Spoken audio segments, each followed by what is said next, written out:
All right, let's see what happens. It's a beautiful day in this neighborhood.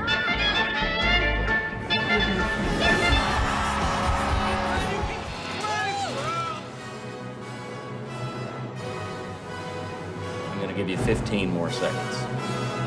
You just follow me.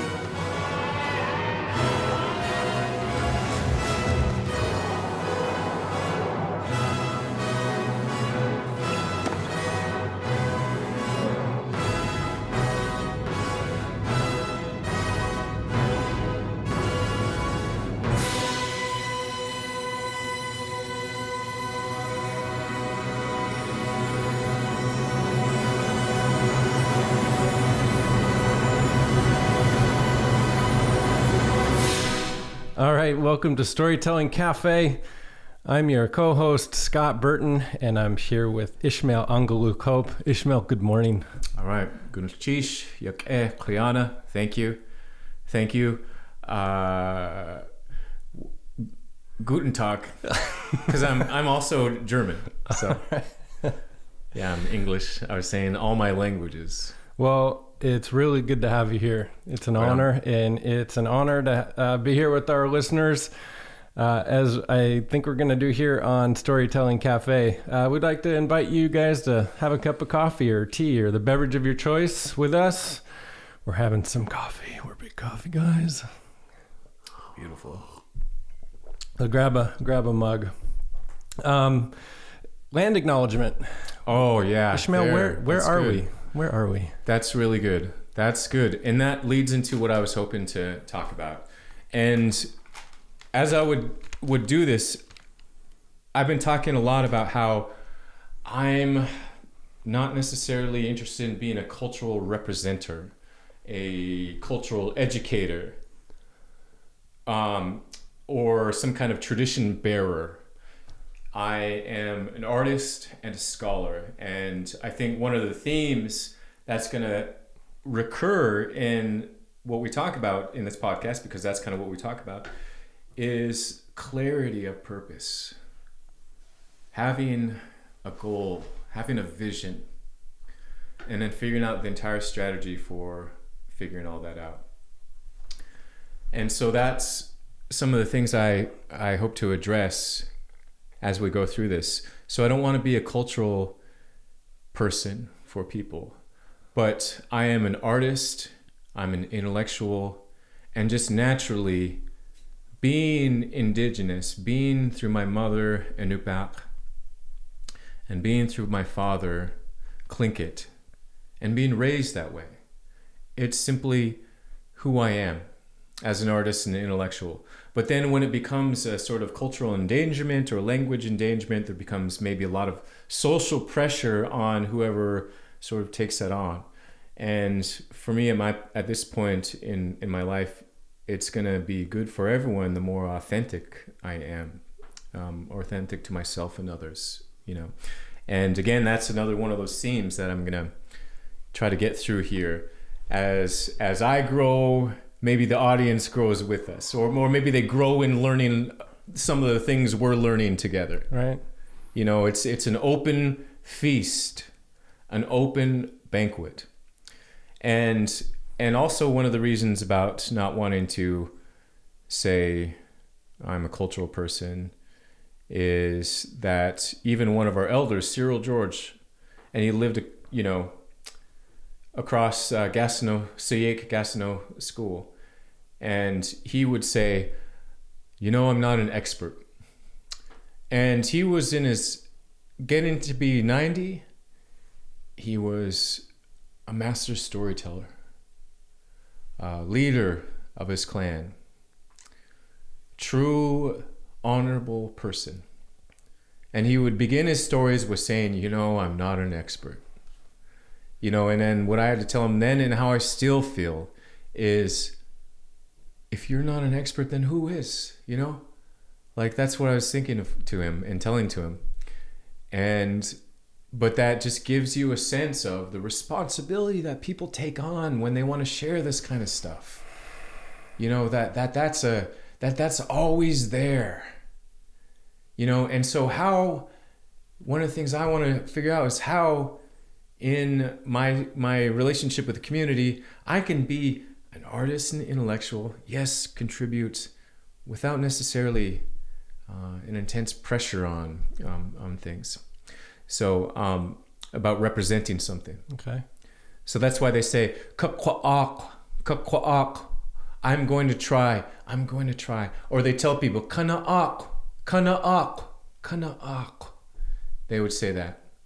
Iguachwan, iguachwan. Be brave, be brave, be brave. Iguachwan. That sort of thing of real words to people that uplift both the human or all the human beings that are the speaker and all the people that hear it. And so they say, I'm going to try. I'm going to try. And iguachwan would mean be of good courage, or the Dowenhowers called it, said one of the alternate translations I liked was do it calmly. You know, do it like you know it. Not like you're showing you want to know it, but just your action is sure. That's what iguachwan is. And it gives it to people in the real being. I think it's rooted in the language, rooted in whatever that ancestral presence might be in the language. So that's why they say, Kana'ak, give it a try. And so that's why right here, right now, kat tak, yeha yeti. We're on the land, the place behind the little island. That's its translation for what is often called Douglas Island, but it's actually kat tak yeha yeti. We're on this land. Chatsu agu thithku satiin guk shi awe yetu sagun. Achaya yat ako kwan dachkan kaya khatsati. Achay gunul chish dako kwan sakat yuhan. Iani aya kakhutu da ate. Gunul chish. Ya akhsis ko has ani aya. Ye ti each tlach kunachawe ak tuka na teach. Ye awe tlach ega ak tu ye ti. Tlach ega ak thith ko has kunal chish ye dayachaka. Ye awe ach ega se da ach ega ye aya yukakwatan. Ye aware to ye yeti. All right. Goodness, cheesh. Okay. And so that's the thing of like when what not that I want to like tell people how they should interact. You know, I'm trying to communicate. You know what I mean? So I appreciate when people are speaking Tlingit with me versus necessarily saying, "Can you speak Tlingit?" You know, what if you did this? Can you tell this thing, say this thing? You know, that, like, and I'm not trying to say there's any kind of issue with that. You know, but it's recognizing the whole context of what I'm just trying to describe here. And Scott, you're as my friend. I tell you, like, I'm from the class of 2000, JDHS. You know, I was born in Sitka, raised here. So I'm not trying to put on anything but be myself. Right. Me. Class of 2000, I took on learning the Tlingit language, and that took thousands of hours to learn.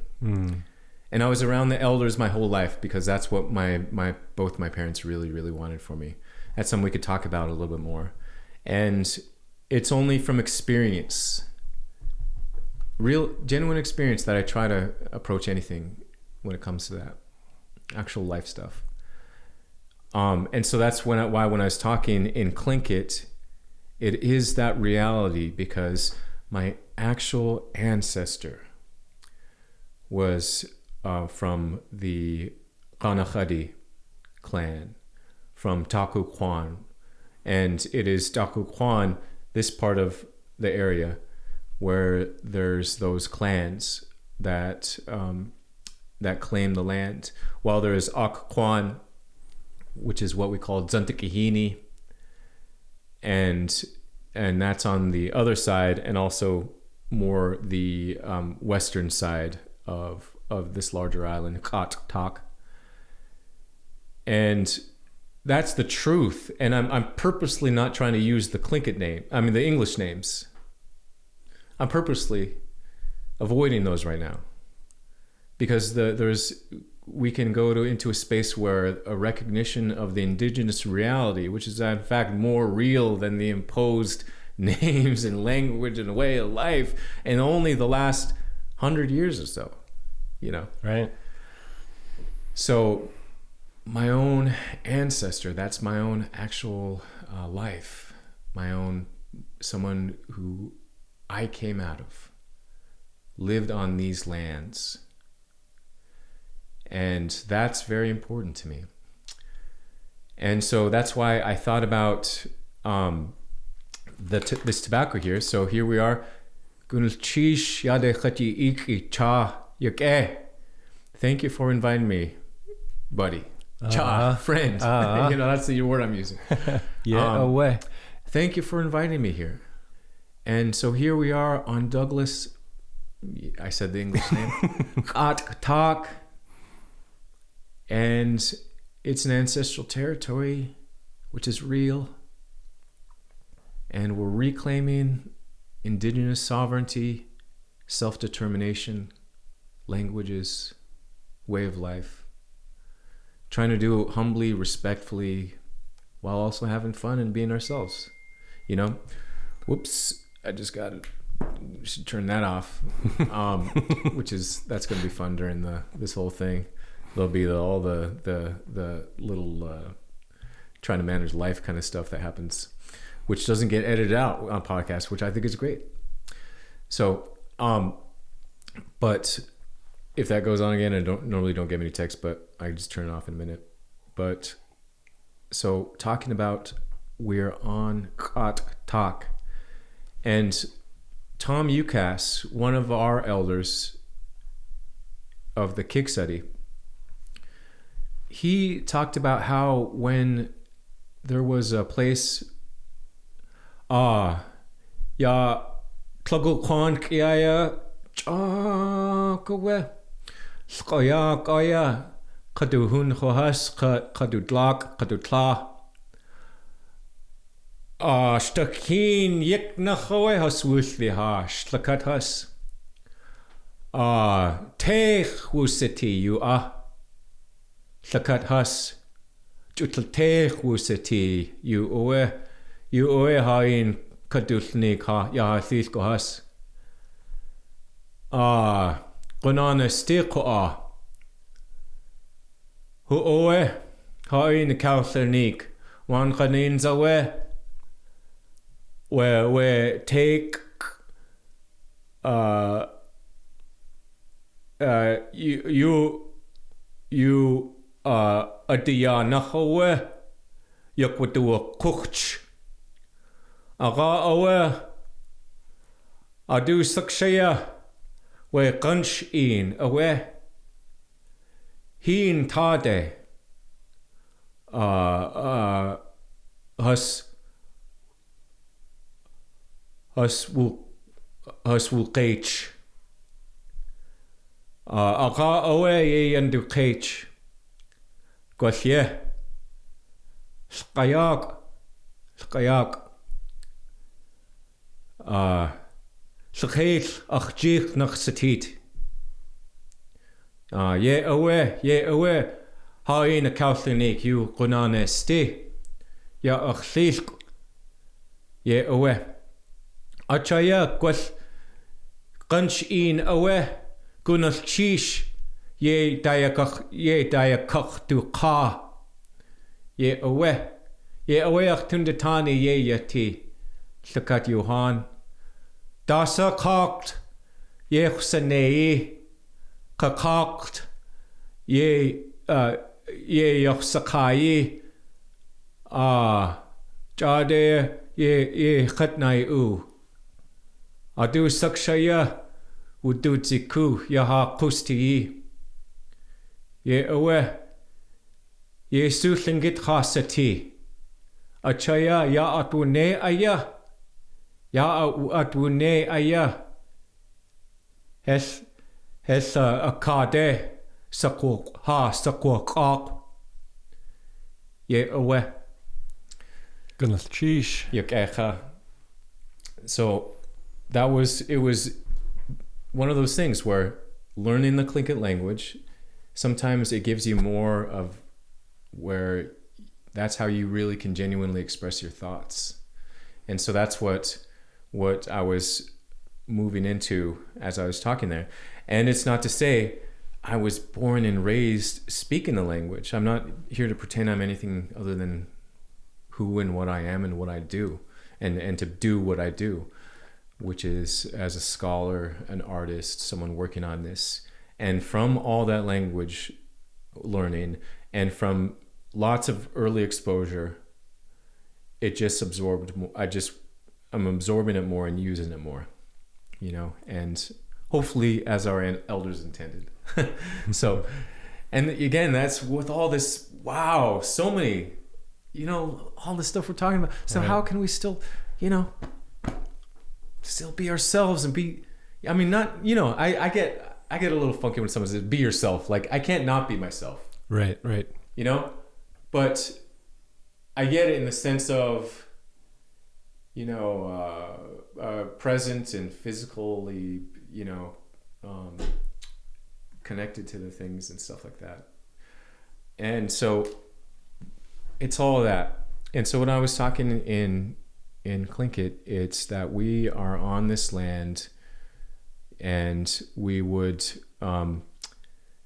say thanks and appreciation with tobacco. And so here on this land, it just because I was thinking about this, like as they say, just try, use the language, have respect. Sometimes you might make mistakes, but keep trying. That's what our ancestors encourage of us, our elders. These are direct words that I've heard from our elders. And so one of the things I thought about in remembering those kind of things of how our ancestors did things was how Thomas Ucas, an elder from Wrangell, would explain when there was Shkayak and his older brothers and his sister and his mother, that whole family. And they had defeated many of the Kudzati Ut, the great spirit beings or powerful beings of Tlingit Ani. And they had gotten to the Stikine River, and they were coming across the river, floating across the river. And they had turned into stone there. And so there's still those stones. Sometimes it's called erroneously the three sisters, but it's really Shkayak and his family. And even their dog actually was included there. Rocks of those as you go across the Stikine River. And Thomas Ucas would say that they would put tobacco in, and they would say in the water, and they would say something like, Shkayak, bring me good luck. So that was like an appreciation of the land where you're at. And there's something just in the tobacco that was used, and I'm not trying to make this like an intense ceremony, anything like that, but remembering there's something in tobacco, qanch, that where it allows for that appreciation to that land that you're on. And that is what I wanted to start it with. I think that's a great with idea. That good intention, Yeah. Sheesh. Gulchish. And so I would like both us, Scott, and then maybe just towards the window. It doesn't have to be like I was saying, any kind of specific thing, but just put out a little tobacco and some words of appreciation, at least one Tlingit word, whatever Tlingit you want to say, and some acknowledgement. When we talk about land acknowledgement, maybe it doesn't need to be tobacco every time. Maybe this is one time. But at least that acknowledgement of the land and the ancestors that we're on. And then hopefully once we get from there, it creates that space that we're looking for. That's also what our ancestors want. It doesn't necessarily all have to be super intense, hardcore ceremonies. Like, right. They had fun. They had a sense of humor. They had multiple interests. I could think of Willie Marks just across, here we are talking about Cyril George, who was down that way, and Willie Marks was down that way. And Mark's Trail. I could think of him learning the Hawaiian guitar and their family still going to potlatches, huik, and wearing Hawaiian shirts and doing a Hawaiian dance that they learned from the true Hawaiian friend that was here in Juneau, Zantikihini, who taught Willie how to play the guitar. Because he, as a very traditional Tlingit man, master carver, clan leader, but he has all these other interests too. And that was incorporated into the life. So it's some of those things they had their fun too, and that we can have our fun too, and that it's us being ourselves, recognizing the responsibility of representing any kind of culture, of course, but trying not to have that be the main thing. To walk respectfully, but also lightly. So that's what I'm just away. Yeah, away. So I'm gonna do this towards the window. And then we go from there. Oh yeah, sure. Tlachwa Gwyneth Chish saya. Ya Achthif Gohas Gwyneth Chish. Ani aya. Tlachwa sa I Desh to Gachateti. Achaya ya Dewey Gunch. Chakau tua ak. Yach yakau in. Chakau tua ak. Chade chetnai u. Da sakaft. Yau tua nei. Yaduwe gunch ko Guna chish in. Ye dia tu ka ye. Ye uwe. Ye uwe. Agawe. Hutsu. Gunchawe. Ijideku kwati. Cheese.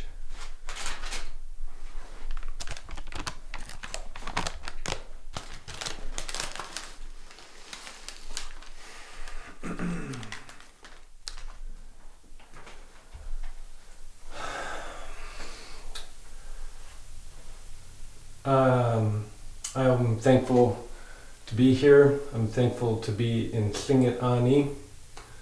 I came here 20 years ago, and I wish at that time I had started studying Tlingit like I am now. I'm learning a lot about this beautiful language, and I'm thankful to be here with my friend Ishmael Hope, who has ancestors on this land, and I humbly would ask for help to do good work and be true to myself and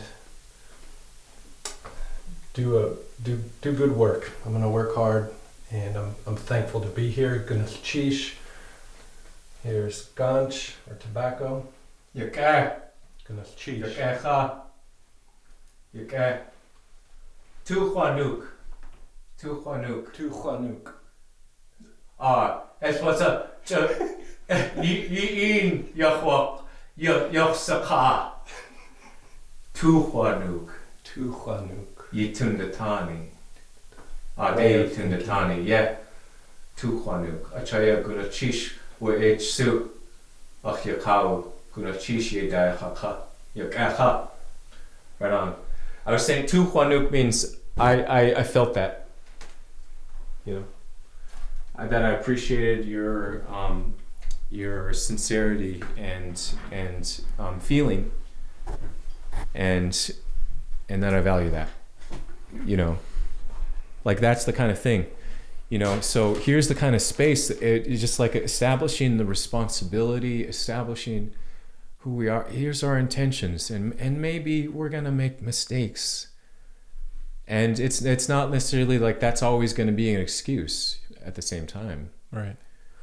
You know, but we recognize the sense of responsibility of the land that we're on and our relationship to that land and to the human community from the land that we're on. And just starting there is a pretty good place, you know, to start. And that's, you know, once it's that for me, then I want to be into like, you know, what are the ideas? What are the cool things? You know, what are some cool strategies? And so that's how it springs out. Like, I want to be clear about who I am. And it would be neat to do an interesting podcast, to have interesting conversations, you know, have fun. And also, my overall life mission is related to this kind of thing that we're doing, which is sharing cultural, and cultural, I mean world, art, great, cool things all over the place. You know, and things that can support indigenous sovereignty and self-determination. So that doesn't necessarily mean always performing culture. Sometimes, you know, Richard Downhauer had a poem, which I want to bring some of his poems when we get a chance, his collection of poems, and bring attention to Richard Downhauer and Noah Downhauer's work. But he had a poem that he wrote about my dad when my dad was in the 70s. So my dad, Andrew Hope III, his cliquet name was Ha Stunch. And that's Wrangell people. And he was raised in Sitka. Because his father people was Kiksadi, that's a Sitka clan. So my dad, coming from a kind of lineage of political native leaders kind of thing, right? You know, it's a thing that, you know, that's just was a big deal when I was little, you know, and it was a big deal for my dad. But Richard had a poem about my dad in the 70s, which was like saying a little bit about how my father was asked, how are you going to preserve the culture of your peoples? And then my dad just said, well, I get up in the morning, I brush my teeth, I tie my shoes. You know, like, so yeah, that's the kind of, like, part of it is, and my wife, Lily Hope, who, you know, would be great. She'd be great to have her on as a guest. But she and I have been talking about that a lot too. Like the sense of, yes, the responsibility, and also it's okay for us to be ourselves. Mm. You know, that whatever that whole, you know, life cycle thing is. But for me, whatever it is not trying to be blind to it, because then you get stuck in kind of weird, you know, traps, you know? And that is why there was a lot of, they would say, prophetic, you know, of course, Judson Brown is the one who talked most clearly about this, you know, that it was the Icht, often called the shaman, who would predict the future, kind of thing. And then when the Icht fell out of the way, because of the forced acculturation, the missionaries and that kind of thing, Judson Brown, who was one of our great leaders, Tlingit leaders with the Alaska Native Brotherhood, he talked about how when the Icht fell away, there was just the elders, the foresight of the wise people who would help and have that foresight. And through the Alaska Native Brotherhood, Alaska Native Sisterhood, they would use that foresight and, just as Judson Brown said, control our future. Like a vision and a goal that moves something forward, that moves the needle forward.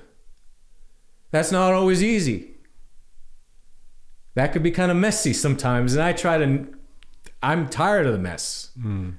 I want to be doing some of the more fun moving the needle forward, which is part of this podcast. Again, this is me. There's some cool stuff that we can do and talk about.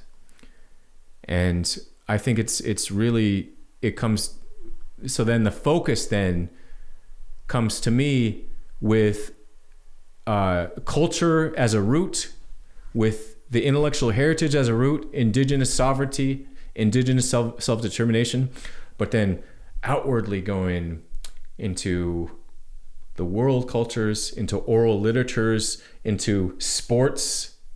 I'm particularly interested in boxing and basketball, and art, writing, and how people were able to achieve really, really cool things. How they were able to, in a sense, master body and mind and execute a vision and a goal. And that's related to what I had just talked about with the elders who could control the future. You know what I mean? Right. That's developing those skills is a continuation of tradition. Whether it's a conscious learning the Tlingit language or not. That's what our elders actually taught us. That sort of industriousness and vision and willingness to go after it. And so, but then again, there's all the historical trauma. There's the triggers. There's there's all, oh yeah, no, there's there's so many things to navigate. And that's partly my learning process too about this whole thing. One of my guides, in addition to the elders, as I go through, I'm always thinking about what the elders taught me. As I attempted to demonstrate with talking about what Tom Ucas did and told us how tobacco was used, and using that to apply to real life. Illustration, strategy, ways to manage and navigate situations, multiple things to draw on, stories that you connect with that could teach you how to use your body or think about your body or have a relationship to your body and also to the human community and to society and all these kind of things, is to be aware of those inherent structures. Not necessarily always to manipulate them, but to have that vision that sets it in the right path, or the intended path, the path that you're saying, this is the life I want to choose. This is where I want to go. This is how I want my body to be. This is what I want to do with people. This is how I want to live on the land where I live. And maybe you don't even know all those things yet.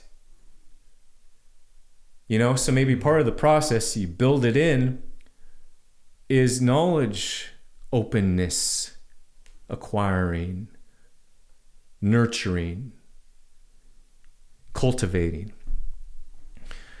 So it's to say all that with, again, I should have more coffee right now. With all the sense that we're still figuring stuff out. We're not elders. We're not trying to be elders. But there's some cool stuff to talk about. Right. So here's the cool stuff to talk about. Yeah. But yeah, and I'm thankful that you've invited me to be on this journey with you and create Storytelling Cafe. yeah. And I look forward to lots of talking and learning and exploring and open-mindedness on my part, and Yeah. goodness cheesh. I'd say goodness cheesh. Right on, man. Yeah. Good cheesh and koyana, because I also, even though we're on Tlingadani, I never want to forget my Unipek. But yeah, I was just going through so some of those strategies, let's try to go through one of those illustrations. Okay. Like, out of the stuff we've talked about, is there anything that, you can just recall that's kind of an interesting thing about Absolutely. that particular person or situation, that was kind of interesting? When you were talking about Tom, remind me of his last name, please. UCAS. And adding ganch to the water, it makes me think of being present into that place and rooting yourself in that place. And so we could talk about that. Or another thing that resonated with me was talking about looking to those lessons from our elders. And it made me think of my grandfather, who taught me about patience, which to this day is one of the most important things in my life, is patience. He had this little Datsun Roadster, and he liked me to work on this car with him because I had little hands, and he had these big working person's hands. And he liked me out. I was, I don't know, 5 years old, and he liked me to work on the Datsun with him because I could get my little hands in and work on stuff. So I was like his tool. And it was this great time, right, to spend with my grandfather. So we'd sorry, I'm getting a little emotional. Juan.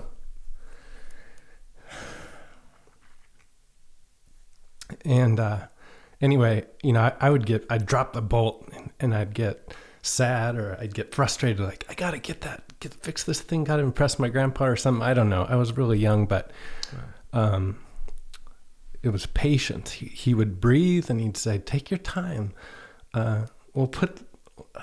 Sorry. It's good, man. It's great.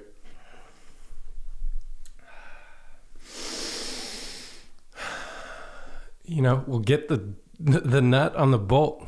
Don't worry. And we'd hang out, in the sunshine.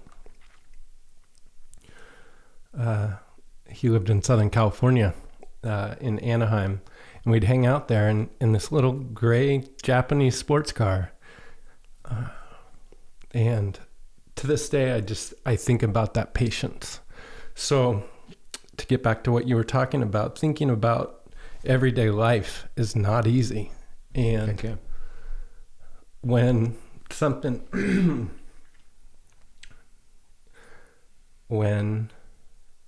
hard hits me and a big challenge, it's like I can draw on that time with my grandpa. Hell yeah. And let it guide me. And so thinking about Tom and all of our elders and your dad and all these lessons from these elders help us get through these incredible challenges of everyday life. Yeah, man. That's good stuff. I'm telling you. And I'm trying not to, I'm not, you see a little smile on my face. I'm a smiley guy. But it's not to minimize anything that you just did right there. Heck yeah, man. Because that's the kind of stuff. That is exactly the kind of stuff. Exactly the kind of stuff that I want to talk about. And that I've been personally asking of you, that you're bringing your concerns and your feeling to the literal table. You know, and that, yes, that's cool. And how we can create a relationship that touches on a broad range of things within this aegis that we have, which we are describing right now and enacting as we do it, which is fun. So that, yes.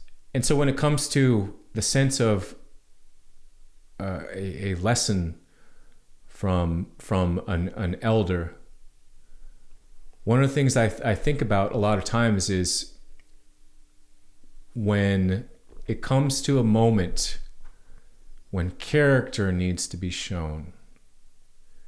And there are people that are always going to get to those moments. It's like almost we reach those moments like every day.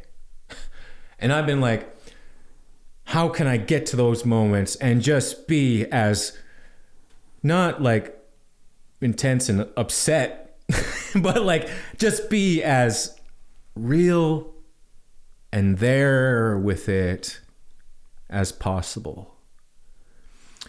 And that's when it can draw out or draw back the personal character of the human being when they come to those moments. And so when I think about elders, I had these little stories that people would tell me about my great-grandfather. And my great-grandfather was very progressive, actually. He was a Presbyterian lay minister.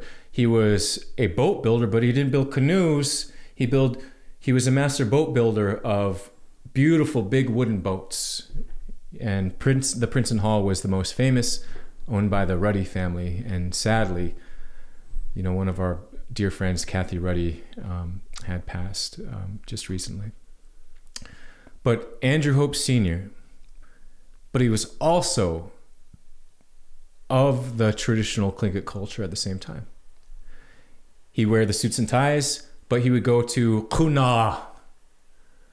Kuna taswutua kuch. Sakatjede haskout klinik. Dukani yantin ya achsiskutlen. Jatlakue yechat yanas kachnuch. Ya achsiskohas. Achayek adain kwasiku. So they would go to Redoubt Bay, Kuna, on the Princeton Hall. And they would be telling all the stories, and all the stories in the Tlingit language. And he was even going to be a person to step into his brother's place, his clan brother's place. Actually, his first cousin, if you're thinking English relations. He was going to step in his place, but he had passed before, Alex Andrews. So that's Andrew Hope Sr. But there are all these stories that he had spent 25 years working with Frank Johnson, Tak Kwati, on fighting for the land, on the Tlingit and Haida. It was called the land suit. And that was the thing that led to ANCSA, the Alaska Native Claims Settlement Act, directly. And Andrew Hope and Frank Johnson had put in the most hours for it, and led those efforts. Though, of course, you always talk about the larger communities and everyone pulling together, and the elders put down $100 back when that was like $1,000, so all those kind of things. So people tell about my great grandpa, and just one of them, since I had mentioned Cyril George, I'll just this illustration. So Cyril would welcome me into his house, and he'd tell me stories in the Tlingit language. And he'd tell it in English too. And I spent the time, listening to him. So it wasn't just passing on traditional Tlingit culture. Or it was, actually. Everything was traditional Tlingit culture. We just, if it was in recent times, that's still Tlingit culture. So it's Cyril, as much as he had known, he had the graciousness to tell me his moment of vulnerability, or you could even say weaker moment. He had a moment to tell me about that. And so I share this as someone who learned from and loved this elder in passing on this slight moment of vulnerability that Cyril had. Because he had told me he was honored for me to tell on his stories. Du dat chunk ian hast su. Hast du hast kukwa ya ha ai. Hast du schlicht udatawe kukwa Achaya tlkunach kach Stugachat the tea.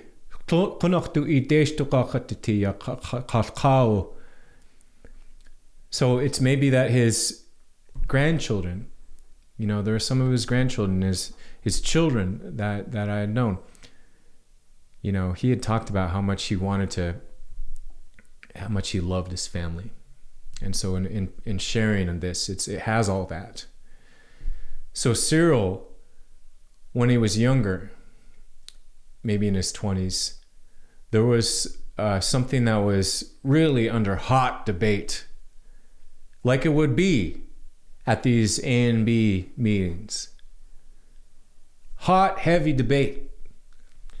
And then finally Cyril gets up and goes, we're all just fighting over this, so why don't we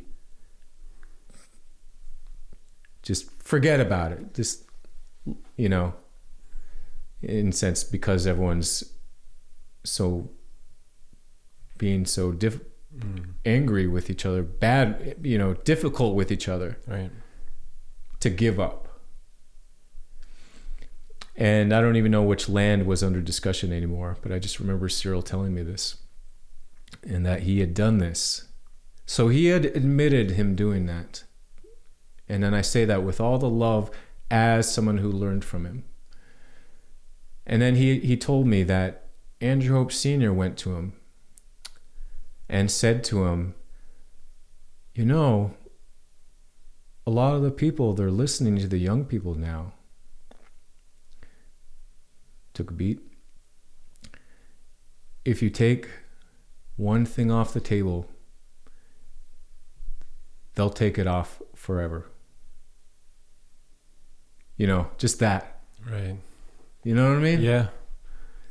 The sense of all those thousands of years of knowledge being built up and grown, and the people there, and actual human lives on this area, and how much that was attacked, and all that stuff. And here is an older man sharing his wisdom in probably just the right way, because it could probably upset him if he snapped at him, which is what we get a lot now. It's just like, I don't want to go into that because this is positive, you know what I mean? But said it in a way that had care and attention, but that allows the person to understand. There is a place where you make decisions that do the right thing for your people. And you have to be aware of where that is, and how you carry yourself, and what you say, the decisions you make, even in your own personal life, maybe even especially, actually, because we're raising children and grandchildren. So it's that kind of particular thing. And I like that we're starting with this, because it's not going, here's how we perform culture, but it is laying out kind of the space where we are and working it out, like I had hoped, sincerely. So it's that kind of thing that I try to remember. And also the one of the fun things that I want to share is that when I met Jay Hammond, and this is why I want to share this, because it's not a personal pride thing. There is personal pride. People should be proud of their family. But I just, some people get carried away with that. It's like I'm from such a prominent family. Okay, but what did you do? I mean, I do want to say that to people, honestly, but I don't want to be mean to people, you know what I mean? But okay, so with that sense of someone who was tuned into what you got to do.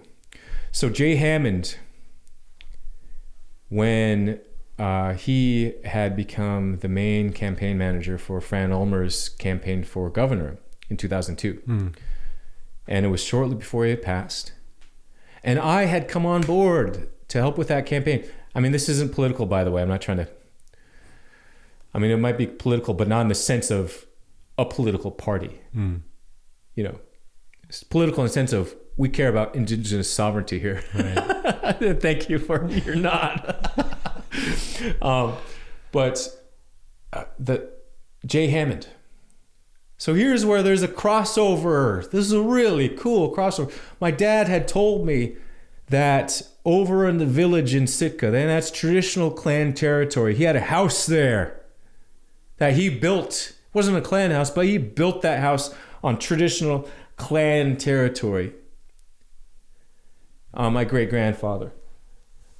And he had brought over a young Jay Hammond before he had run for governor,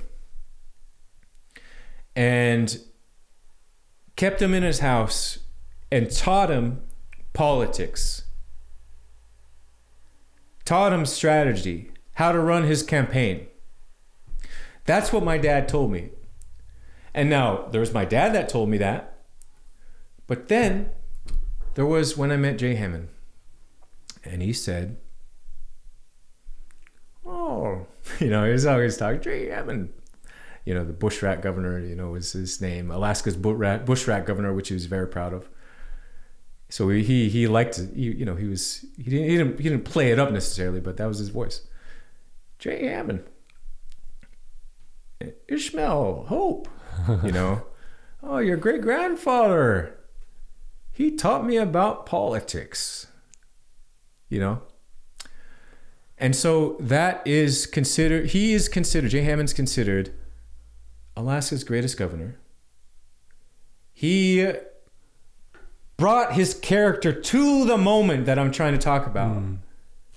When there was intense things going on geopolitically with the push towards the Alaska pipeline, and the oil revenue that could come from that, and what that would mean for taxes, what that would mean for anything else within this land and these waterways called Alaska. So when that happened, his character shone through by creating the permanent fund. And that is considered he's considered the Alaska's best governor, far and wide. Created the permanent fund. A lot of different moving parts were in the air. It needed skilled leaders, people who had good strategic minds, who could get things done, who could build relationships. and he learned from a Tlingit about politics in a substantial way, where he confirmed it himself. And I happen to be just one person who retains that in oral memory, because he mentions Andrew Hope in his book, but not necessarily saying I learned about politics, which that's fine. It's not documented anywhere else, is all I'm saying. But it is what my dad told me, and it is what Jay Hammond told me. And he does talk about Andrew Hope in his autobiography, his memoir. Wow. So it's those kinds of things that show, like you're talking about right there. You had an elder in your life who gave you something that helped you have character in moments of pressure, intensity, difficulty, challenge. Yeah. Patience became an important part of how you have that character in those moments, not just swept away by the tides. And that's the kind of thing I want to build for myself because of a lot of the stuff that I've been working through. And so here is one other example of someone who just was around a community, around elders, very just a high functioning community. I mean, just to build a huge yacht, boats, these big boats, with a team, and then to usher in over decades a land claims settlement lawsuit, and to succeed at it, right, that led to what Fred Paul liked to call the greatest redistribution of wealth in the history of humankind. Peaceful redistribution, where, again, sovereignty, self-determination, there is someone who had character in those moments, and then it was economically effectuated eventually through the work and through just not, I wouldn't say holding the line, but someone who knew what they stood for. Because if you don't have what Judson Brown was talking about, ability to control your future. Right. Swept away kind of thing. So these are just direct indigenous knowledge teachings type stuff, which also I think I've seen it helps anyone. It's interesting for anyone. It's not, these kinds of things aren't esoteric. These are illustrations and stories of strategy that we can touch on your own grandfather, my great-grandfather, right, or Homer, Michael Jordan, George Foreman, Muhammad Ali, all Roberto Duran, which we're going to get into, and Gertrude Stein and Virginia Woolf and Simone Biles and Serena Williams. My particular interest is more on that male side because with the interest in boxing right now. But if we're going to talk about athletic achievement, remembering that gender balance, because women athletes tend to be even better, especially in more recent times. So I think it may behoove us. So this would be old fashioned. We're talking about elders. Be that as it may. It may behoove us to talk about, to consciously be okay with, I'm in the boxing, but then let's also do some gymnastics. How did Simone Biles do her thing? And we don't need to just be the only ones talking about. Let's get all the genders in here if we can. But one of the other things too that I want to do is how many people are going to be interested. Can this earn some money so then we can have those guests and equitably pay them? Because right now we are taking that on. We're taking the financial risk, the risk of our own time and energy. but we're doing it because we both believe in it. We're collaborators. We're working together. We're friends. And then can this build? And then can we get some of those super cool people? Even before then, maybe we'll find some little pots of money here and there, but let's give them some kind of honorarium, guests, kind of thing. Yeah. So that's kind of what, I kind of felt like that's just, here's our conversation. Right. But anything else that maybe our time limit should be a cup of coffee. yeah, exactly. Yeah, let's go. Yeah. The sand clock is done. Yeah. If I have a lot to talk about, I'll be just like, right. One sip at a time. Babysit. Well, right. I like it. I appreciate it, man. I think this is good. This is entirely what I was hoping for. I want us to talk, and we laid it out. We shared who we are and what we're looking for, and let's just see where this goes.